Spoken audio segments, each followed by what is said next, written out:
Herkese merhaba, kanalıma hoş geldiniz. Bu videomda sizlerle üzerimde görmüş olduğunuz bir süveter yapılışını paylaşacağım. Ne zamandır benden beklediğiniz bir süveterde daha fazla bekletmek istemedim. Aslında böyle başladığınızda kolaylıkla hemen bitebilecek bir süveter. Sanırım 3 günde bitirdim. Ben video çekerek ilerlediğim için 3 günümü aldı. Siz daha kısa sürede yapabilirsiniz diye düşünüyorum. Bir şablon çıkardım. Şablonun üzerine modeli oluşturdum. Şablona bakarak ilerleme yaptım. O yüzden videomun başlangıç esnasında zaten şablonu sizlerle paylaşacağım. Şöyle belirli bir süre tutuyorum. Ekran görüntüsü alırsanız eğer ilerlemeniz çok daha kolay olacak. Beden büyütme konusunda da videonun içerisinde ayrıntılı bir şekilde bahsediyor olacağım. Yine aklınıza takılan bir şey olursa bana yorum kısmında sorabilirsiniz. Elimden geldiğince yardımcı olmaya çalışıyorum. Şunu söylemek istiyorum. Ben S beden 36 beden kullanıyorum. Ama model olarak salaş bir süveter olduğu için, model kendisi bu şekilde olduğu için M beden için de uygundur diyebiliriz. Ama bir tık tabii ki küçük olacaktır. Çünkü bu S beden için uygundur. Dediğim gibi normalde de bu şekilde salaş bir süveter olduğu için gayet güzel gözüküyor. Rahatlıkla böyle tayt üzerinde bile kullanabileceğimiz bir süveter oldu. Ben çok beğendim. Umarım siz de beğenmişsinizdir. Videomu beğenmeyi, yorum yapmayı ve kanalıma abone olmayı unutmayın lütfen. Instagram'da hala takip etmiyorsanız açıklama kısmına link bırakıyorum. Tıklayıp takip edebilirsiniz. Şimdi beraber yapılışına geçelim. Öncelikle kullanacağım malzemelerden bahsetmek istiyorum. Modeli incelediğimizde iki renk kullanılmıştı. Siyah ve beyaz renk kullanılmıştı. Kombinleme yapılmıştı. Ben de yine aynı şekilde siyah ve beyaz tercih ettim. Ama koton ip tercih etmedim. Çünkü böyle yapı olarak sert bir yapıda olsun istemiyorum. Tığ ile öreceğimiz için. Diğer türlü koton ip tercih ettiğimizde birazcık daha sert bir dokuda oluyor. Yumuşak bir dokuda olsun istediğim için Kartopu Aksoft ipini kullanacağım. 100 gram 250 metre uzunluğunda. Beyaz rengimde elimde bir adet var. Siyah renkten ise 2 adet yumağım var. Videonun sonunda ne kadar kullandığımı da bahsediyor olacağım. Yine aynı şekilde ve ipime uygun 4 milim tığ tercih ettim. Şimdi örgünün başlangıcına geçmeden önce kısaca bahsetmek istiyorum. Şöyle malzemelerimizi bir kenara alalım. Bakın bu şekilde bir şablon oluşturdum ve çıktı aldım bunu. Bu şablonun ekran görüntüsünü alarak siz de kolaylıkla aslında süveterinizde ilerleyebilirsiniz. Çünkü ben ayrıntılı bir şekilde sizlere bahsediyor olacağım. Beraber bir başlangıç yapacağız ama devamında aklınız karışsın istemiyorsanız yapı olarak bu şablonu dediğim gibi ekran görüntüsü alırsanız herhangi bir sıkıntı yaşamadan süveterinizi oluşturabilirsiniz. Şu şekilde yatay bir şekilde tamamını göstereyim sizlere. Burası sırt kısmı, şöyle birazcık tutayım, ekran görüntüsünü alın. Burası sırt kısmı. Burası da süveterimizin ön gövde kısmı. Ben sırt kısmını yaptım. Modeli böyle tam anlayabilmek açısından, çıkartabilmek açısından sırt kısmını yaptım. Çünkü sırt kısmında herhangi bir ayrıntılı noktamız yoktu. Sadece bir kol oyuntusu kısmı var. Zaten bunu ön kısmında gösteriyor olacağım. Sadece bir kutucuk yapmayarak kol oyuntusu kısmını yapacağız. Diğer türlü sırt kısmına dümdüz devam ettik. Ön kısmında ise V şeklinde yaka oyuntusu kısmımız var. O yüzden her zaman yaptığım gibi ön kısmıyla beraber başlangıcımızı yapıyor olacağız. Şimdi şablondan bahsetmek istiyorum birazcık. Sonra da sırt kısmını göstereceğim size nasıl yaptığımızı. Şimdi şu şekilde saydığımızda burada kutucuklar var. Her kutucuğumuzda 8 adet ikili trabzan kullanacağız. 8 adet kutucuk var. Bir kare 8 adetten oluşuyor yani. İkili trabzanlar yaparak oluşturdum ben modelimi. Dilerseniz çakma sık iğne de yapabilirsiniz ama bence ikili trabzan olarak yapıldığında daha güzel olacak. Doku olarak da daha yumuşak olacak. Şimdi şu şekilde 8-8 saydığımızda toplamda da yan yana 10 tane kutucuğumuz var. 80 tane ikili trabzan oluyor. Bu 80 zincir oluyor. 80 tane ikili trabzan üzerine model oluşturmuş oluyor saydığımızda. Ama 80 tane birazcık böyle dar oluyor.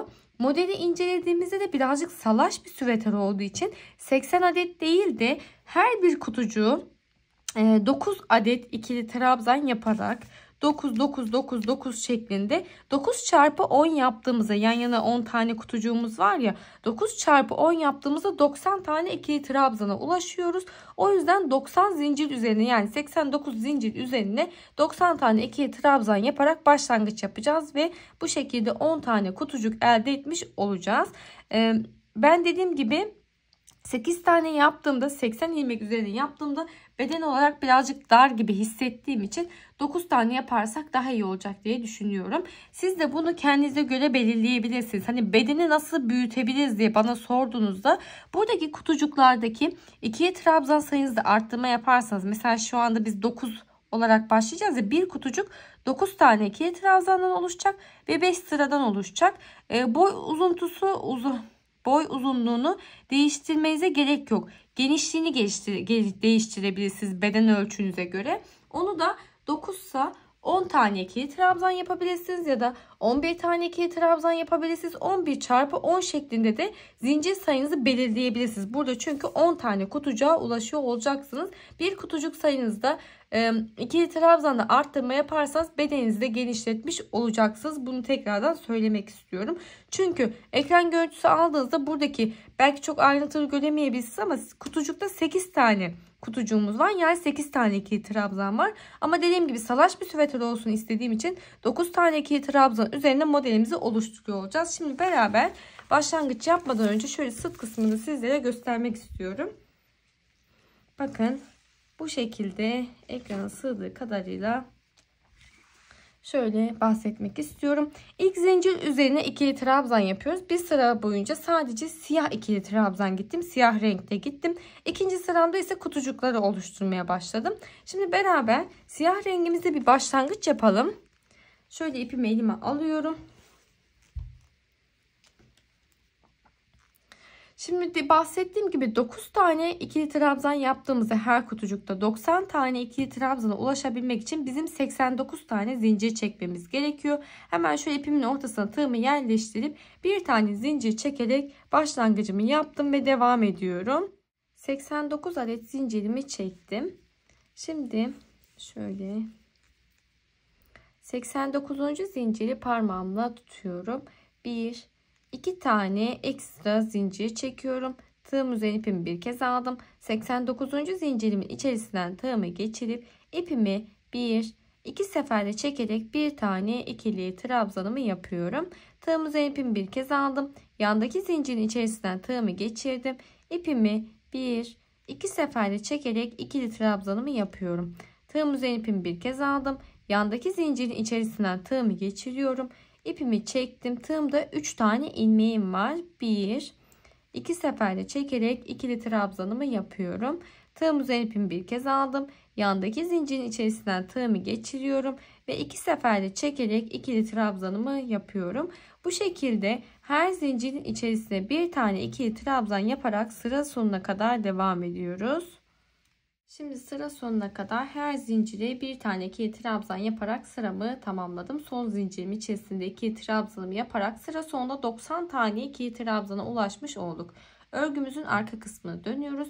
Arka kısmında 2 tane zincir çekerek ikinci sıramın başlangıcını yapıyorum. Şu şekilde şablonu elimize alıp tekrardan bir göstermek istiyorum. Şimdi şöyle başlangıcımızı yaptık. Birinci sıramızı tamamladık. İkinci sıramız için dönüşümüzü sağladık. Dönüş sağladığımızda bakın burada 1 ve 2 tane kutucuğumuz siyah. Yani bir kutucuğumuzda 9 tane ikili trabzan yapacaksak 2 tane kutucuk için 9 artı 9 18 tane ikili trabzanımızı siyah renkte yapıyoruz. Şimdi 2 tane zincir çekerek dönüş sağladım. 2 zincirimde bir tane ikili trabzan olarak kabul ediyorum. Tığım üzerine ipimi bir kez aldım. Hemen dibindeki boşluğa değil bir sonraki ikili trabzan tepesinden tığımı geçirip 2 seferde çekerek bir tane ikili trabzan yapıyorum. Zincirle beraber 2 tane ikili trabzan yapmış olduk ve devam ediyorum. Yandaki ikili trabzan tepesine bir tane ikili trabzan, yandaki ikili trabzan tepesine bir tane ikili trabzan yaparak 18 tane ikili trabzan yapana kadar devam ediyorum. 18 tane ikili trabzana ulaştıktan sonra hemen burada beyaz rengimizin başlangıcını yapacağız. Şöyle ipimi elime aldım. Şöyle ipimin dibinden bir düğümleme yapıyorum. Sıkı bir şekilde hemen.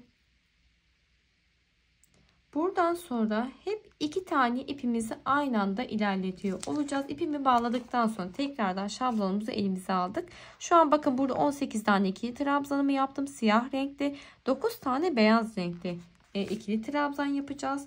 şöyle siyah rengimi bıraktım. Beyaz rengimi parmağıma doluyorum. Siyah rengimi de bir yandan şöyle ipimle tutuyorum. İkili trabzanların üstünden tutuyorum ki her batma işlemi yaptığımda siyah rengimi altta bırakarak ilerletiyor olacağım. Tığım üzeri ipimi bir kez aldım. Bakın ikili trabzanın tepesinden tığımı geçiriyorum. Bir yandan da siyah rengim arada kaldı. Hemen üzerine bir iki seferde çekerek ikili trabzanımı yaptım.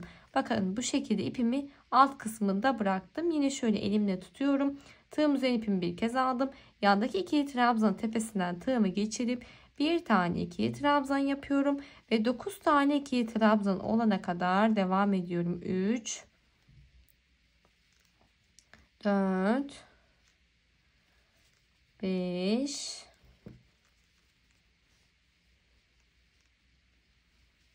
6 7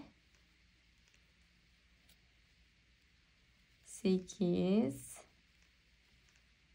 9 tane ikili trabzanımı yapıyorum. Beyaz renkli ikili trabzanımı yapıyorum. Bakın siyah rengimde hemen alt sırada ilerletmiş oldum. Şimdi burada tekrardan şöyle elimize aldığımızda 9 tane beyaz rengimizi yapmış olduk. İkili trabzan yapmış olduk. Devamında bakın baktığımızda bir iki tane kutucuğum, şu boşluktakini bir kutucuk olarak kabul ediyoruz. Bir iki tane kutucuğum siyah renkli olacak.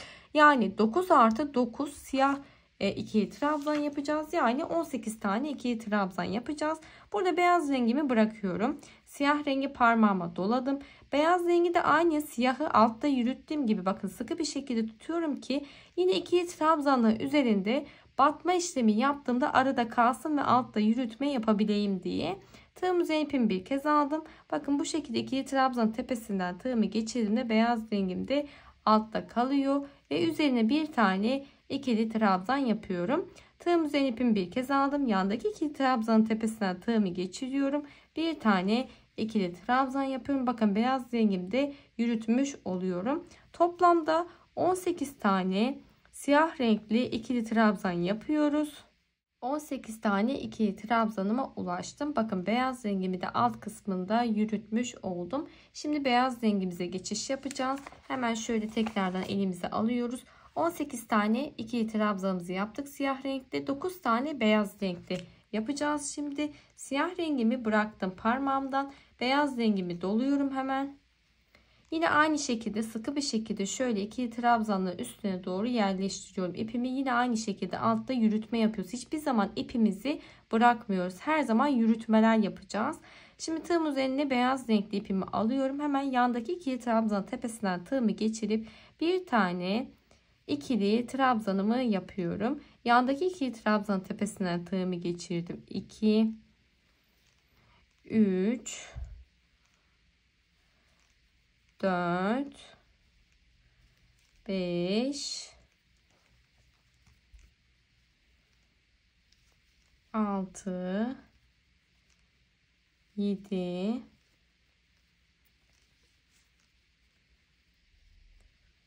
8 9 tane ikili trabzanımı yapıyorum beyaz renkte. Şimdi devamında yine baktığımızda burayı yaptık beraber. 9 artı 9 siyah rengimiz var. Yani 18 tane siyah renk yapıyor olacağız yine. Beyaz rengimi bıraktım. Siyah renkli ipimi parmağıma doluyorum. Bir yandan da bakın sıkı bir şekilde ikili trabzanla üzerine doğru yerleştirme yapıyorum ki altta kalacak şekilde batma işlemimi yapabileyim. Tığım üzerine ipimi bir kez aldım. Siyah rengime geçiş yapıyorum. Yandaki ikili trabzanın tepesinden tığımı geçiriyorum. İpimi iki seferde çekerek ikili trabzanımı yaptım. Tığım üzerine ipimi bir kez aldım. Yandaki ikili trabzanın tepesinden tığımı geçirip bir tane ikili trabzanımı yapıyorum. Bu şekilde 18 tane ikili trabzan olana kadar devam ediyorum. 18 tane siyah renkli ikili trabzan yaptıktan sonra şunu söylemek istiyorum. Arada bu şekilde ipimizi yürütüyoruz ya, ipimiz çok bol kaldığında şu şekilde parmağımızla çekerek altta bıraktığımız rengimizi düzeltmeler yapmamız gerekiyor. Diğer türlü bolluk olduğunda arada daha fazla kendini gösteriyor farklı renk olduğu için. Hele ki koyu rengin içine açık renk olduğu için. O yüzden ara ara bu şekilde çekip ipinizi düzeltirseniz görüntü olarak daha güzel gözükecek. Tabii çok fazla çekme yaptığınızda da büzüşmeler olup modelinizin yapısını bozacaktır. O yüzden tam böyle ayarında bir çekme işlemi yapmanız gerekiyor ki dümdüz bir görüntü elde edebilin. Şimdi burada siyah rengimizde 18 tane ikili trabzan ulaştıktan sonra beyaz rengimi parmağıma doluyorum. Şöyle siyah rengimi de bir yandan elimle düzeltiyorum. Bakın ikili trabzanlar üstünde kalacak şekilde. Tığım üzerine ipimi bir kez aldım. Yandaki ikili trabzan tepesinden tığımı geçirip bir tane ikili trabzan yaptım ve devam ediyorum. 2 3 4 5 6 7 8 9 tane beyaz renkli ikili trabzanımızı yaptıktan sonra burada sondaki 9 tane ilmeğimi siyah yapacağım ve bir üst sıraya dönüşümde de siyah yapacağım için artık beyaz rengimi bu noktada bırakıyorum. Dönüşümü beyaz renkle sağlıyor olsaydım devam ettirecektim ama siyahla dönüşümü sağlayacağım için ipimi burada bırakıyorum, yürütmüyorum yani. Siyah renkli ipimi, tığım üzerine ipimi bir kez alıyorum. Yandaki ikili trabzanın tepesinden tığımı geçirip bir tane ikili trabzan yapıyorum ve bu şekilde devam ediyorum. 2 3 4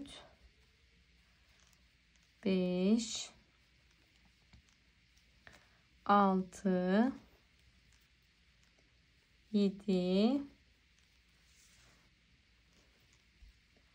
8 ve sonda 2 zincir çekerek dönüş sağladığım nokta kaldı. İkinci zincirimin tepesinden de tığımı geçirerek 9. ikili trabzanımı yaparak sıramı tamamlıyorum. Bakın bu şekilde bir görüntü elde etmiş olduk. Şimdi sıramızı tamamladıktan sonra örgümüzün diğer tarafını çeviriyoruz. 2 tane zincir çekiyorum. Tığım üzerine ipimi bir kez aldım.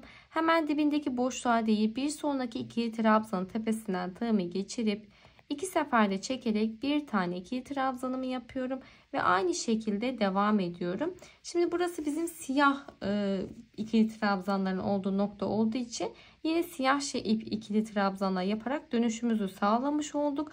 Bu şekilde 5 sıra boyunca siyah, 5 sıra boyunca beyaz renkin üzerine beyaz renk giderek devam edeceğiz. Şimdi şu şekilde bir yandan konuşurken ikili trabzanlarımı yapıyorum. Bu arada ne kadar ikili trabzan yapmışsak yani 2, 4, 6, 8, 9 tane ikili trabzan yapmışsak her sıramızda her rengin üzerinde yine aynı şekilde 9 tane ikili trabzana ulaşıyor olmamız gerekiyor. Bir tane beyazın üstüne kaydırma yaparsanız ya da tam tersi bir tane ikili trabzan siyah rengin üzerine kaydırma yaparsanız modeliniz bozulacaktır. O yüzden sayarak ilerleyebilirsiniz belirli bir süre boyunca modeli tamamen kavrayabilmek açısından. Şimdi buraya 9 tane ikili trabzanımı siyah renkte yaptıktan sonra beyaz rengimin üzerine geliyorum. O yüzden beyaz ipimi parmağıma doladım. Siyah renkli ipimi de bakın şu şekilde tutuyorum ki altta kalıp yürütme yapabileyim diye.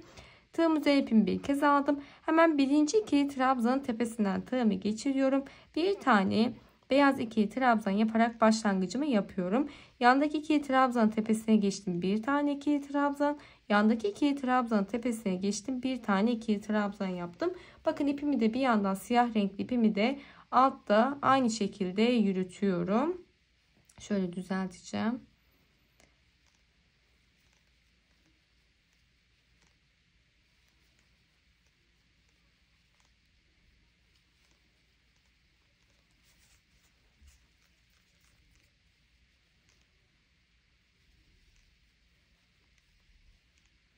Şimdi 9 tane beyaz renkte ikili trabzanımı yaptım. Bakın siyah rengim altta kendini gösteriyor. Şu şekilde birazcık düzelttim. Beyaz rengimi bırakıyorum. Siyah rengi parmağıma doluyorum. Çünkü artık siyah rengimin üzerine geldim. Beyaz renkli ipimi de yine aynı şekilde alt kısmında üzerine batmalar yaparak yürütmeye devam edeceğim. Tığım üzerine ipimi bir kez aldım. İlk siyah ikili trabzanın tepesinden tığımı geçirip birinci ikili trabzanımı yaparak başlangıcımı yapıyorum. Devamında yandaki ikili trabzanın tepesine bir tane ikili trabzan, yandaki ikili trabzanın tepesine bir tane ikili trabzan yaparak devam edeceğim. Şimdi şöyle göstermek istiyorum. Bu noktadan sonra aslında hep aynı şekilde ilerleyeceğiz. O yüzden uzun uzadıya anlatmak istemiyorum. Şimdi siyah rengimde 18 tane ikili trabzan devam ediyorum. Beyaz rengimin üstüne geldiğimde beyaz rengime geçiş yapacağım. Devamı da siyah, beyazın üzerine gelince beyaz ve siyah şeklinde devam ediyor olacağız. Ve dönüşümüzü sağladığımızda yine siyah renkte dönüş sağlıyorum. Beyazın üstüne beyaz, siyahın üstüne siyah şeklinde devam edeceğim. Az önce de söylediğim gibi ta ki 5 sıra boyunca hep bu şekilde devam ediyoruz. 5. sıramızdan sonra modelimizin şeklini değiştireceğimiz için şimdi ben 5 sıra boyunca devam edip geleyim. 6. sıramızda beraber modelimize kaldığımız yerden devam edelim. Şimdi 5 sıra boyunca giderek tamamladım. Geldim karemizi. Bakın beyaz renkle beraber sayalım. 3, 4, 5. sıramı tamamladım. Sıra sonundayım. Siyah renkle bitirdim. Şimdi tekrardan şöyle şablonumuzu alalım. İlk karemizi beraber yapmış olduk. Bu şekilde. Şimdi örgümün ters kısmında olduğum için bakın bu 18 tane siyah renk yaptığımız kısım bu tarafta. Biz şu an ters kısmındayız. Şöyle örgümüzün ön kısmına döneceğiz. Şimdi beraber şöyle tutarak hatta bahsedersem. Bakın bu şekilde tuttuğumuzda 18 tane siyah ikili trabzanın olduğu kısım bu tarafta, sol tarafta. Devamında 9 tane beyaz kutucuğumuz var. Devamında 18 tane siyah, 9, 18 siyah, 9 ve 9 tane siyah şeklinde tamamlamış olduk parçamızı, ön gövde kısmımızın başlangıcını. Şimdi örgümün ön kısmına dönüşümü sağladım. 2 tane zincir çekeceğiz. Sonda 9 tane siyahımız vardı. Yine baktığımızda birinci kutucukları yaptık ya beraber, artık ikinci şuradaki kutucuklarımızı yapacağız. İkinci sıramızdaki kutucukları yapacağız. O yüzden incelediğimizde başlangıçta ne yapmam gerekiyormuş? Birinci beyaz kutucuğumun üzerine de 9 tane benim siyah renkte kutucuk yapmam gerekiyormuş. Yani kutucuktan kastımız 9 tane ikili trabzan yapmamız gerekiyor. 9 artı 9 ikili trabzan yapacağım. Yani şurada örgümüzü aldığımızda 9 tane ikili trabzan siyah yapıyorum bunun üstüne. Daha sonrasında beyaz rengimin üstüne de siyah ikili trabzan yapıyorum. Toplamda 18 tane ikili trabzana ulaşıyorum. Ve baktığımızda burada 18 tane ikili trabzanımız var ya. Buradaki beyazın üzerine siyah yaptığım için bir tane böyle kutucuğumu kaydırıyorum. Yani 9 tane beyaz rengimi buraya kaydırmış oluyorum. Bakın şablonumuz bu şekilde ilerletiyor. Her zaman bu şablona bakarak ilerlerseniz herhangi bir sıkıntı yaşamazsınız. Daha sonrasında yine aynı şekilde 18 tane kutucuk yaparak bunun üzerindeki beyaz kutucuğu, pardon, bunun üzerine beyaz kutucuk değil de siyah kutucuk yaparak kutucuğumuzu bu şekilde kaydırmış olacağız. Ortadaki şeritlerimiz de bakın bu şekilde düz bir şekilde ilerliyor. Şimdi söylediklerimi yaparak göstermek istiyorum. İlmeğimi, tığımı geçiriyorum. Örgümün ön kısmındayım. 2 tane zincirimi çektim. Tığım üzerine ipimi bir kez aldım. Hemen dibindeki değil, bir sonraki boşluktan tığımı geçirip bir tane ikili trabzanımı yaptım. Zincirle beraber 2 oldu. Devam ediyoruz aynı şekilde. 3, 4, 5, 6, 7, 8, son boşluğuma da 9 tane ikili trabzanımı yaptım siyah renkte. Şimdi bakın beyaz rengim ipimi burada bırakmıştım. Son kısımda bırakmıştım. Beyazın üzerine beyaz ilerlemeyeceğiz. Az önce bahsettim ya, bizim burada ilk sıramızda 18 tane ikili trabzana ulaşmış olmamız gerekiyor siyah renkli. O yüzden beyaz ipimi buradan yürüteceğim ki daha sonrasında beyaz renge ihtiyacım var çünkü. İpimi şöyle tuttum. İkili trabzanları üstüne yerleştirdim.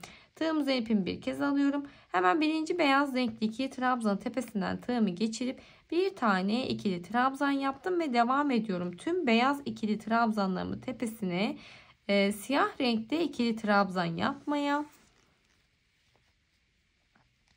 Bir yandan da ipimi alt kısımda devam ettiriyorum. Beyaz rengim, bakın parmağımla tutarak ilerletiyorum. Şimdi başta 9 tane siyah renkli ikili trabzan yapmıştım. 9 tane beyaz rengimin üzerine yaparak toplamda 18 tane ikili trabzana ulaştık. Siyah renkli ikili trabzana. Daha sonrasında siyah rengimi bıraktım. Beyaz rengimi parmağıma doluyorum artık. Çünkü 9 tane beyaz renk yapmamız gerekiyor. Tığım üzerine ipimi bir kez aldım. Bir yandan siyah rengimi de bakın şu şekilde parmağımla tutuyorum ki ikili trabzanı üzerinde ilerletiyor olacağız. Tığım üzerine ipimi bir kez aldım. Hemen birinci siyah renkli ikili trabzanın tepesinden tığımı geçirip bir tane ikili trabzan yaptım. Ve yandaki ikili trabzanın tepesine atlayıp bir tane daha ikili trabzan yapıyorum. Bu şekilde 9 tane ikili trabzan olana kadar devam ediyorum. 4,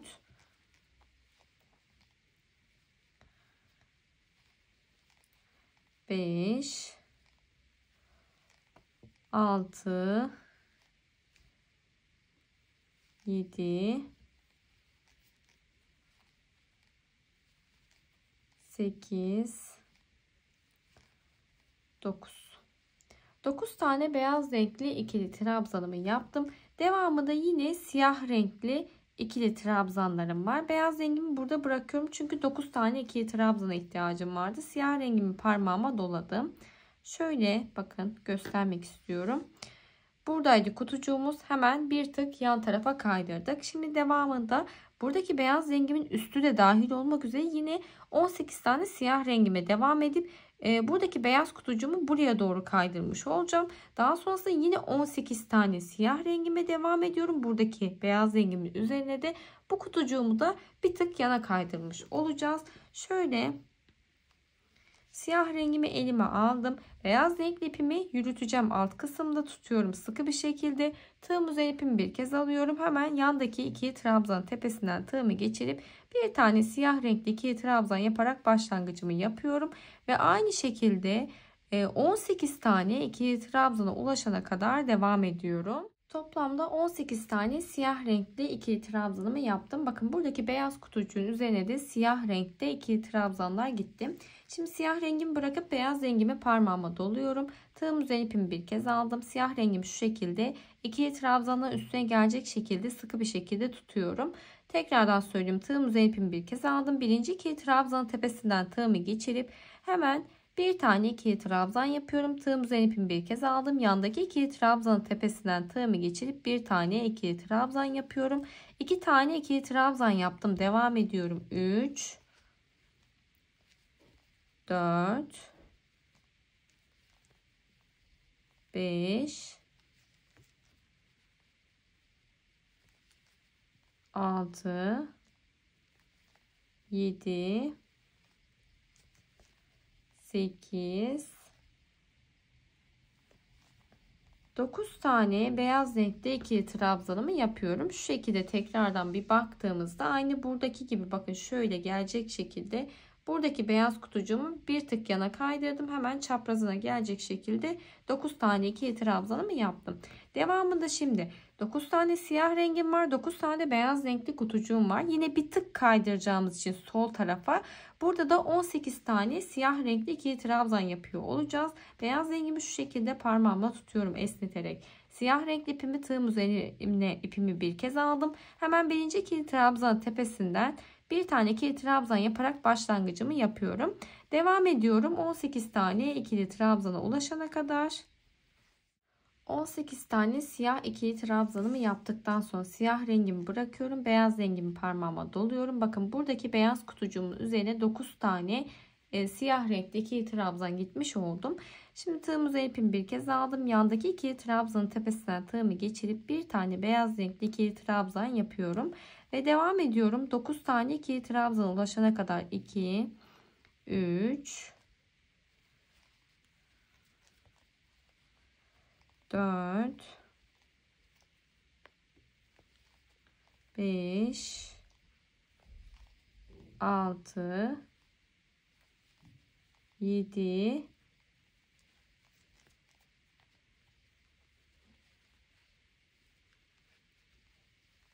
8,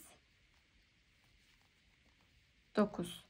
9 tane beyaz renkli ikili trabzan yaptıktan sonra bakın kutucuğumuzu hemen son tarafa kaydırmış olduk. Siyah renkli ipimi parmağıma doluyorum. Tığım üzerine ipimi bir kez aldım. Hemen yandaki ikili trabzanın tepesinden tığımı geçirip bir tane ikili trabzan yapıyorum ve aynı şekilde siyah ikili trabzanlara sıra sonuna kadar devam ediyorum. Şimdi sondaki ikili trabzanın tepesine de bir tane ikili trabzan yaparak sıramı tamamladım. Şu şekilde bir göstermek istiyorum, bakın. Burada ikinci sıramızın, ben kutucukları sayarak ilerliyorum. İkinci sıra deyince aklınız karışmasın. Şimdi birinci kutucuğumuzu yaptık. İkinci kutucuğumuzun başlangıcını yaptık. Bir tık sola kaydırma yaparak.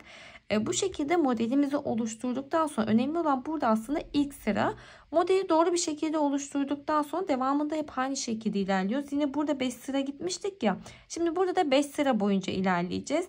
Yine aynı şekilde siyahla dönüşümü sağlayacağım. Beyazın üzerine gelince 9 tane beyaz ikili trabzan.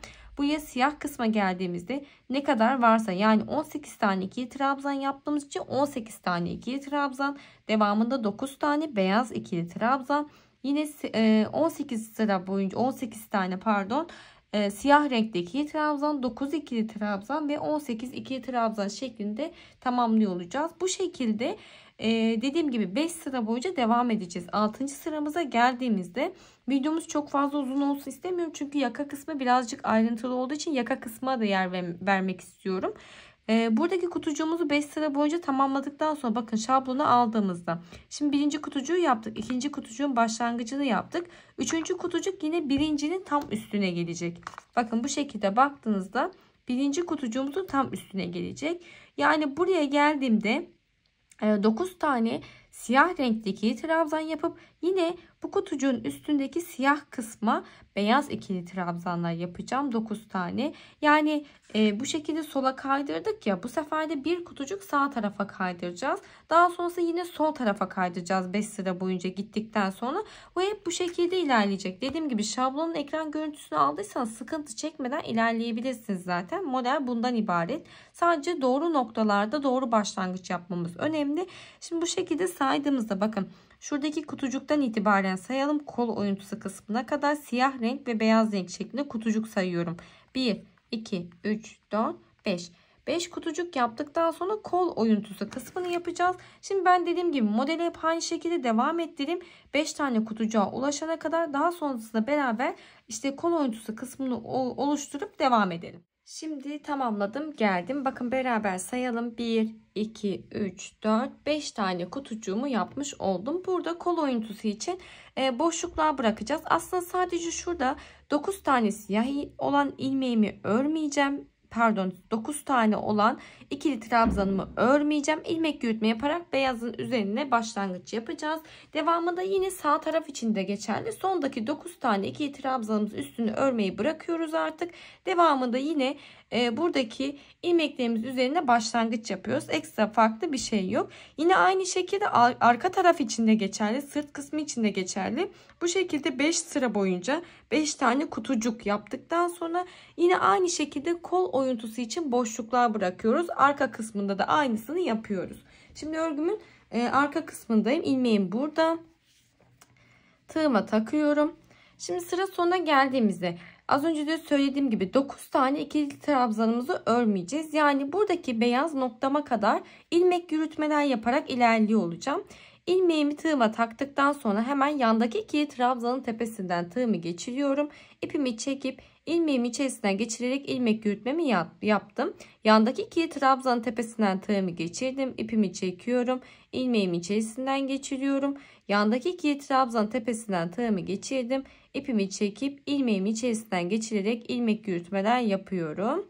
Ta ki beyaz ikili trabzanlarım üstüne kadar.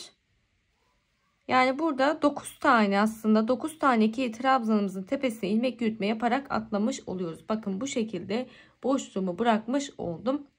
Başlangıç noktama kadar ilerledim. Şimdi şablonumuzu elimize alalım. Bakın buradaki kol oyuntusu için olan 9 tane ikili trabzanımı atladıktan sonra ilk kutucuğumuz siyah renkte, beyazın üzerine siyah kutucuk yapacağız. Yine siyah ipimle devam ediyorum. Altta olan beyaz ipimi ikili trabzanla üzerine yerleştirme yapıyorum ki yürütme yapabileyim diye. Hemen burada, hatta şöyle saydığımda bir dakika, 2, 4, 6, 8, 9, Bir tane de beyazın üzerine ilmek yürütme yapacağım ki 9 tane ilmeğim boşta kalsın. Çünkü zincirimizde bir tane ilmek olarak kabul ediyoruz. 1, 2 tane zincir çektim. Tığım üzerine ipimi bir kez aldım. Hemen yandaki ikili trabzanın tepesinden tığımı geçirip bir tane ikili trabzanımı yapıyorum. Tığım üzerine ipimi bir kez aldım. Yandaki ikili trabzanın tepesinden tığımı geçirip bir tane ikili trabzanımı yapıyorum. Bakın bu şekilde zincirle beraber 3 tane ikili trabzana ulaşmış olduk. Buradaki boşluğumuzu da bırakmış olduk. Şimdi aynı şekilde devam edelim. 4, 5. Bir yandan beyaz ipimi de altta yürütmeye devam ediyorum. 6, 7, 8, 9. 9 tane siyah ikili trabzanımı yaptıktan sonra bir tane kutucuğumu sol tarafa doğru kaydırmış oldum. Beyazın üzerine siyah yaptım. Şimdi buraya da 9 tane beyaz yapacağız. Beyaz kutucuğumuzun başlangıcı için. Siyah renkli ipimi bırakıyorum. İkili trabzanların üzerine gelecek şekilde bir yerleştirme yapıyorum. Sıkı bir şekilde tuttum. Beyaz renkli ipimi tığım üzerine bir kez alıyorum. Hemen yandaki ikili trabzanın tepesinden tığımı geçirip bir tane ikili trabzanımı yaptım. Devam ediyorum aynı şekilde. 2, 3, 4, 5, 6, 7, 8, 9. 9 tane beyaz ikili trabzanımızı yaptıktan sonra beyaz renkli ipimizi bırakıyoruz. Siyah renkli ipimizi parmağımıza doluyoruz. Bakın buradaki şerit beyaz halinde devam ediyor. Pardon, siyah halinde devam ediyor. Bunun üzerine her zaman siyah yapıyoruz. Şimdi siyah rengime devam edeceğim. Beyazın üzerine de siyah devam edip bir tık yan tarafa kaydırmış olacağım beyaz kutucuğumu. Yine bu şekilde sıra sonunda 9 tane ikili trabzanımız kalana kadar modelimize aynı şekilde devam ediyoruz. Şimdi sıra sonuna kadar ilerledim. Sonda 9 tane beyaz kutucuğum için ikili trabzanımı yaptıktan sonra sonda 9 tane siyah renkli ikili trabzanlarımı bırakıyorum. Artık buradan dönüşümü sağlıyor olacağım. Çünkü diğer tarafta başlangıçta olduğu için ilmek yürütmeler yaparak beyaz kutucuğun üzerine kadar gelmiştik. Ama burada son kısmımızda olduğu için herhangi bir ilerleme yapmadan sondaki 9 tane siyah renkli ikili trabzanımızı bırakıp direkt dönüşümüzü sağlıyoruz. Örgümün diğer tarafını çeviriyorum şimdi. 2 tane zincirimi çektim. Tığım üzerine ipimi bir kez aldım. Yandaki ikili trabzanın tepesinden tığımı geçirip bir tane ikili trabzan yapıyorum. Ve aynı şekilde modelime devam ediyor olacağım. Buradaki sonda sağda ve solda 9 tane bırakmış olduğumuz ikili trabzanlar bizim kol oyuntusu boşluğumuz için bırakmış olduğumuz kısım oluyor. 3 sıra boyunca modelimize aynı şekilde devam edeceğiz. Şimdi sadece modelin üst kısmında, şablonumuz üst kısmında bir değişiklik yaptım. Çünkü bu şekilde çok fazla uzun geliyordu. Ama siz uzun çalışmak isterseniz yine aynı şekilde 4. kutucuk kısmında boyun oyuntusu için başlangıcınızı yapabilirsiniz. Ama ben bir sıra eksik yaptığım için bir sıra altta başlangıç yapacağım. Yani 3. sıramızda 3. kutucuğumuzda boyun oyuntusu için V şeklini vermeye başlayacağız. Şimdi biz bu şekilde 1. kutucuğumuzun başlangıcını beraber yaptık. Aynı şekilde şu gövde kısmının başlangıcını yaptığımız gibi kutucuklarımıza, modelimize devam ediyorum. Dediğim gibi 3. kutucuğumuzda 3. sıramızda yani boyun oyuntusu kısmı için eksiltmelere başlayacağız. Şimdi bakın kutucukları saydığımızda 1-2 tane kutucuğumu yaptım. 2 sıra boyunca yapmış olduk. 3. kutucuğumun başlangıcını yapacağım ama bakın tam orta kısma bir tane ilmek belirleyici taktım. Hem sağ tarafta hem sol tarafta eşit ikili trabzan kalacak şekilde tam ortasına bir tane ilmek belirleyici takıyoruz. Bundan sonrasında eksiltmeler yapacağız. Her seferinde bir tane eksiltme yapıyor olacağız. Şöyle şablonumuzu aldığımızda şu anda bakın şu kısımda size söylemiştim ya, biz bir kutucuk alttan başlangıç yapacağız. Çünkü devamında çok fazla uzun olduğu için sıra sayısını eksik yapacağımız için. O yüzden şu anda 3. sıramızı başlangıç yapacağız beraber. 3. kutucuğumuzun başlangıcını yapacağız. Daha sonrasında bu ortada ilmek belirleyici taktığım noktadan itibaren hem önde hem arkada eksiltmeler yaparak istediğimiz V yaka şekline ulaşıyor olacağız. Şimdi sıra sonundayım. Şöyle ilmeğimi tekrardan tığıma alıyorum. Tığ işi yaptığımız için öncelikle bir tarafı yapacağız. Devamında tekrardan bir başlangıç yapıp diğer tarafta da aynı şekilde eksiltmeler yapıyor olacağız. Şimdi bir tane zincirimi çektim. Bir tane daha 2, 3 tane zincir çekerek başlangıcımı yapıyorum. İpimi yerleştiriyorum. İkili trabzanlarım üstüne gelecek şekilde. Tığım üzerine ipimi bir kez aldım. Hemen yandaki ikili trabzan tepesine batıp bir tane ikili trabzan yapıyorum. Ve aynı şekilde 9 tane ikili trabzana ulaşana kadar devam ediyorum hemen. Şimdi toplamda saydığımda 3, 6, 9 tane ikili trabzanıma ulaştım. Beyazın üzerine siyah başlangıcımı yapmış oldum. Devamında hemen bu noktaya beyaz başlangıcımızı yapacağız. Şöyle parmağıma beyaz rengimi doluyorum. Siyah ipimi yine aynı şekilde yerleştiriyorum. Bakın ikili trabzanın üzerine gelecek şekilde tığım üzerine ipimi bir kez aldım. Hemen yandaki ikili trabzanın tepesine batarak bir tane ikili trabzan yapıyorum. 9 tane beyaz renkli ikili trabzan yapıyoruz. 9 tane ikili trabzanımı yaptım. 9 tane siyah, 9 tane beyaz renkli ikili trabzanımı yaptıktan sonra yine siyah rengimle devam ediyor olacağım. Bakın burada zaten son şuradaki parçamın üzerine beyaz yapıyor olmam gerekiyor. Ama bu kısımda ilmek belirleyici taktığım nokta beyazın sonunda olduğu için siyah renkli 18 tane ikili trabzan olana kadar devam edeceğiz. Sonunda ise bir tane eksiltmemizi yapacağız.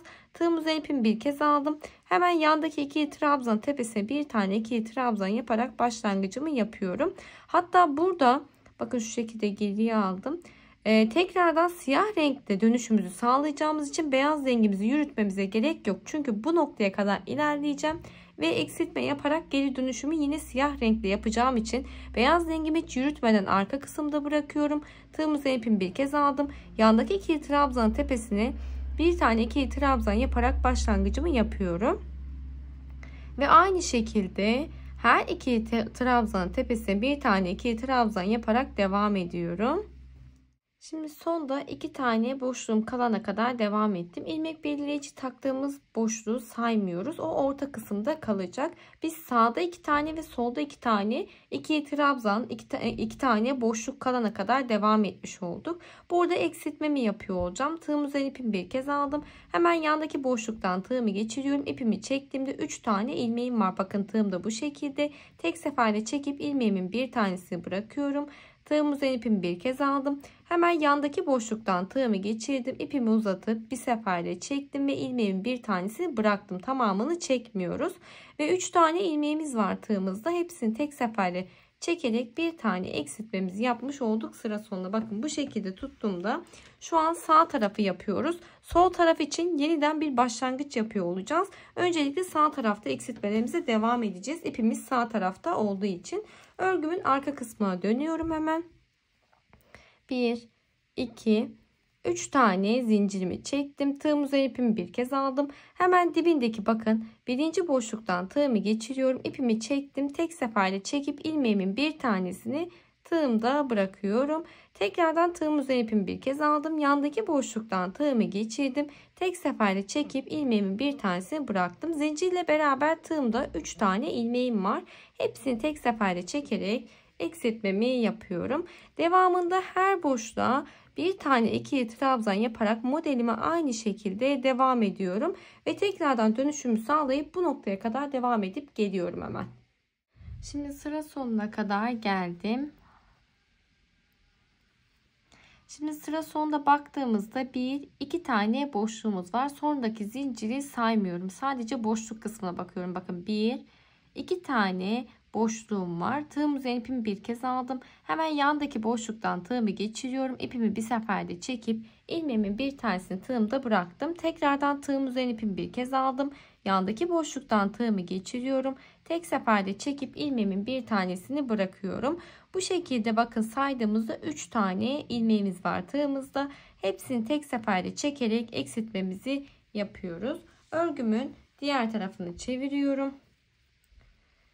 1, 2, 3 tane zincir çektim. Tığım üzerine ipimi bir kez aldım. Hemen birinci boşluktan tığımı geçiriyorum. İpimi tek seferde çektim. Tığım üzerine ipimi bir kez aldım. Yandaki boşluktan tığımı geçirip İpimi tek seferde çekiyorum ve yine baktığımda tığımda 3 tane ilmeğim var. Hepsini tek seferde toparlayıp eksiltmemi yapıyorum.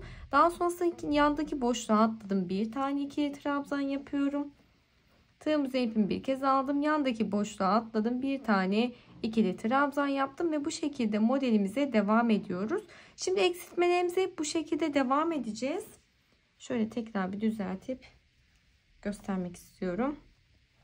Bakın eksiltmelerimize hep bu şekilde devam edeceğiz. Ta ki istediğimiz V yaka boyutuna ulaşana kadar. Bir yandan da sadece burada eksiltme yapıyoruz ya, bu taraftaki modelimizi aynı şekilde devam ettiriyoruz. Modelimizi süveterin sonuna kadar hep aynı şekilde devam ettireceğiz. Yani 5 tane beyaz olduğunda yine beyaz kısmını kaydıracağım, siyah kısmını kaydıracağım. Yani hep aynı şekilde ilerliyor olacağız. Bir yandan da bu kısımda dediğim gibi eksiltmeler yapacağız. Şimdi hep aynı şekilde istediğimiz açıklığa ulaşana kadar devam ediyoruz. Şimdi son sırama kadar ilerledim. Burada hatta beyaz rengimi kestim. Çünkü beyaz rengim de artık modelimin son kısmında olduğum için. Hemen şöyle bakın, siyah ile dibinden sıkı bir şekilde düğümleme yapıyoruz. Burada son renkli ipimi kestikten sonra şöyle düğümledim. Şimdi son eksiltmemizi yapacağız. Son sıramızdayız. Tığım üzerine ipimi bir kez aldım. Yandaki ikili trabzanın tepesine batarak bir tane ikili trabzanımı yaptım. Yandaki ikili trabzanın tepesine atlıyorum. 2. Sonda 2 tane boşluğum kaldı. Tığım üzerine ipimi bir kez aldım. Yandaki boşluktan tığımı geçirip bir kez çekiyorum. İlmeğimi bir tanesi bıraktım. Tığım üzerine ipimi bir kez aldım. Yandaki boşluğa atladım. Bir kez çekip bir tanesi bırakıyorum ve hepsini tek seferde çekerek eksiltmemi yapıyorum. Hemen burada 2 tane zincirimi çekip ipimi kesiyorum. Şu şekilde baktığımızda sonda 2 tane modelimiz kalmış oluyor. 3. modelimizden de 3 tane ikili trabzanımız var. Ben kendime göre bir boy ayarladım. Şu kol oyuntusundan itibaren saydığımızda başlangıçta da bahsetmiştim ama 1, 2, 3, 4, 5. kutucuğumda ise sadece 3 sıra gittim. Dediğim gibi bu benim için ideal bir boy olduğu için, dilerseniz buradakini 5 değil de şablonda daha fazla gözüktüğü için daha da fazla kutucuk yaparak uzatabilirsiniz. Sadece benim için yeterli boyutta olduğu için bu şekilde bir ayarlama yaptım. Yine aynı şekilde sırt kısmında da aynısını yapmıştım. Şöyle gösterdim, bakın 2, 4, 5. 5. sıramda 3 tane 3 sıra gittim. Normalde kutucuklara 5 sıra gidiyoruz ya, sadece 3 sıra gittim. Dediğim gibi boyut olarak yeterli olduğu için bu şekilde tamamlamış oldum. Şimdi beraber şuradan bir başlangıç yapalım. Ekstra farklı bir şey yok ama küçük 1. sıramızı beraber başlangıcını yaparak göstermek istiyorum. Sizlere devamında yine aynı şekilde eksiltmeler yaparak ilerliyor olacağız. Şöyle ipimizi elimize alalım. Şimdi siyah renkte başlangıç yapacağız. Çünkü siyah rengimiz var. Başlangıcımız önden bu şekilde ilerleyip modelimizi devam ettiriyor olacağız. İpimi elime aldım. Hemen bir tane zincirimi çekiyorum. Tığım üzerine ipimi bir kez aldım. İlmek belirleyicinin olduğu boşluğa ellemiyoruz. Hemen yanındaki ilk ikili trabzanın tepesinden tığımı geçirip bir tane ikili trabzanımı yapıyorum. Devamında burada tığım üzerine ipimi bir kez aldım. Yandaki ikili trabzanın tepesinden tığımı geçiriyorum. Bir kez çektim. İlmeğin bir tanesi kaldı. Tekrardan tığım üzerine ipimi bir kez alıp yandaki boşluktan tığımı geçirip bir kez çekiyorum. 3 tane ilmeğim var. Hepsini tek seferde çekerek eksiltmemi yapıyorum. Şimdi neden bu şekilde bir eksiltme yaptık? Başlangıcımızda bir tane ikili trabzan yaptım. Başlangıçta direkt eksiltme yapamayabilirdik. İkinci ve üçüncü ikili trabzanlarımı tek seferde çekerek eksiltmemi yaptım. Hatırlarsanız diğer tarafta da buradan başlangıç yaptığımız için bu noktaya kadar ilerleyip 1. sıramızda eksiltme yapmıştık. Eşit bir şekilde eksiltmeyi ilerletebilmemiz için ilk sıramızda hemen eksiltme yaparak başlangıcımızı yapıyoruz. Devamında tığım üzerine ipimi bir kez aldım. Yandaki ikili trabzan tepesine bir tane ikili trabzan yapıyorum. Ve bu şekilde modelime devam ediyorum. Arka kısmına döndüğümde de yine sıra sonunda aynı şekilde eksiltmemi yapıyor olacağım. Ön kısmına döndüğümde de eksiltmemi yapıyor olacağım. Aynı buradaki bu tarafta yaptığımız gibi istediğimiz boyuta ulaşana kadar eksiltmeler yaparak artık süveterimizi tamamlamış olacağız. Şimdi diğer tarafta da aynı şekilde eksiltmelerimi yaparak artık süveterimizin ön gövde kısmını tamamlamış olduk. Aynı şekilde arka kısmını da tamamlıyoruz. Arka kısmına sadece yaka kısmını yapmıyoruz. Başlangıçta nasıl ilerleyeceğimizden bahsetmiştim zaten. Şimdi bu şekilde tamamladıktan sonra dikme işlemine geliyor. Ön ve arka parçamızı birleştirmeye geliyor sıra. Şöyle arka parçamın da hemen ön kısmını buluyorum. Ters kısmından bir dikme işlemi yapacağım. Öncelikle omuz kısımlarını yerleştiriyoruz. Eşit bir şekilde olacak şekilde. Arka parçamız zaten düz bir şekilde yapmıştık. Ön parçamızdaki omuz kısmını yerleştiriyoruz. Daha sonrasında iğnemize ipi geçiriyoruz. Ben siyah renk ile dikme işlemi gerçekleştireceğim. Dilerseniz beyaz renkte kullanabilirsiniz. Hemen ilk boşluktan iğnemi geçirebildiğim ilk boşluktan iğnemi geçirip dikme işlemine başlıyorum. Karşılıklı zikzak olacak şekilde, bakın şu şekilde dikme işlemimi devam ettireceğim. Aynı şekilde diğer omuzu da bu şekilde dikiyorum. Daha sonrasında yan kısımların dikme işlemine başlayacağız. Şimdi bakın karşılıklı iki omuzu da aynı şekilde diktim. Daha sonrasında az önce de söylediğim gibi gövde kısmına geliyor sıra. Hemen gövde kısmımızı da karşılıklı bir şekilde eşitledikten sonra eşit bir şekilde dikiyor olacağız. Üstten veya alttan başlangıç yapabilirsiniz. Ne taraftan isterseniz. Hemen şöyle ben üstten kol oyuntusu kısmı bıraktığımız noktadan en üstteki boşluğundan iğnemi geçiriyorum. Siyah rengi olduğu için çok fazla göremiyorsunuz. Ama karşılıklı bir şekilde iğnenizi geçirebildiğiniz her boşluktan geçirerek aynı şekilde düz bir dikiş yapıyoruz gövdenin sonuna kadar. Aynı şekilde diğer taraf için de birleştirme işlemimi gerçekleştirip geliyorum hemen. Dikme işlemini tamamladıktan sonra ön kısmını çevirdim. Bakın bu şekilde süveterimi tamamlamış oldum. Gayet güzel oldu. Dediğim gibi başlangıçta da üzerimde gösteriyor olacağım zaten. Gayet güzel oldu. Bol, uzun bir süveter oldu. Modelle birebir aynı çalışmaya çalıştım elimden geldiğince. Bu şekilde bitmiş halde ölçülerimi de sizlerle paylaşmak istiyorum. Çünkü ipiniz farklı olduğunda belki ölçülerinizde farklılık olabilir. Şu şekilde genişliğini bakın ölçtüğümde koltuk altı kısmına kadar, kısmından diğer kısma kadar 51 santim. Bu şekilde boydan boya ölçtüğümüzde 57 santim. Kol oyuntusu kısmına kadar ölçtüğümüzde ise 31 santim uzunluğunda. Bir de şu boyun oyuntusu için başlangıç yaptığımız noktaya kadar olan ölçümde 43 santim uzunluğunda. Bu şekilde sizlerle ölçülerimi de paylaşmış oldum. Başlangıçta bahsetmiştim ipimden. Beyaz renk bir yumağın tamamını kullandım diyebilirim. Siyah renkte ise 2 yumağın tamamını kullandım. Bir tık büyük olsun isterseniz 2,5 yumak 2,5 yumağa ihtiyacınız var. Yani 3 yumağa ihtiyacınız var siyah renk için. Aynı şekilde beyaz yumak için de 1,5 yumak alırsanız sizin için yeterli olacaktır. Ama benimle birebir çalışıyorsanız dediğim gibi 1 yumak beyaz renk, 2 yumak da siyah rengimin tamamını kullandım. Videomu beğenmeyi, yorum yapmayı ve kanalıma abone olmayı unutmayın lütfen. Bir sonraki videoda görüşmek üzere. Hoşça kalın.